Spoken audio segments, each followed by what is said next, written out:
Rafa, galderatxu bat. Zein da ikusle moduan ikusi zendun lehenengoko kontzertua eta benetan gozatu zenduna? Eta gogoratzen aldozu zuk musikari moduan ere jo zendun lehenengo kontzertu hori? Horre galderak. Musu handi bat, agur. Bueno, lehenengo kontzertuak, Aiora Renteriak egin dizu galdera.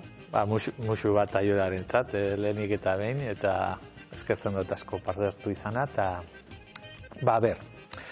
nik gogoratzen dute holan ikusle moduan esan izan lehen kontzertua, baina bai oso berezia, Itoizek eman zuen azken kontzertua eta zuzenekoa grabatu zuen hori Faduran, urtea ez dut ondo gogoratzen, 80 pikoan edo izango zen, eta orduan gogoratzen dut etxean permisurik ez diatelako eman kontzertura joateko.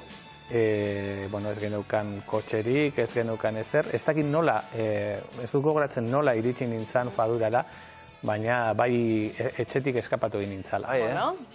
Eta, ni oso zalea nintzen, Itoizena orduan, eta gogoratzen dut hori kontzertua amaitu, eta nire amaren lehengusu bat neukala kanpoan itxaroten.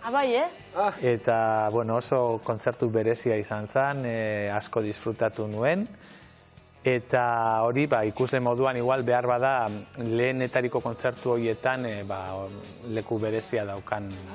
Eta gero, jotzen nire lehen kontzertua izan zen Mungiako taberna batean Irudi izenekoa. Herrian bertzuen. Herrian bertan, eta institutuan parez pare gainera. Eta hortxe izan zen sortutako kantuak publikoan jo genuen lehen aldialako. Garai batean modan zegoen taberna zan ganean. 2 metro karratuko eszenatoki batean, eta oso berezia.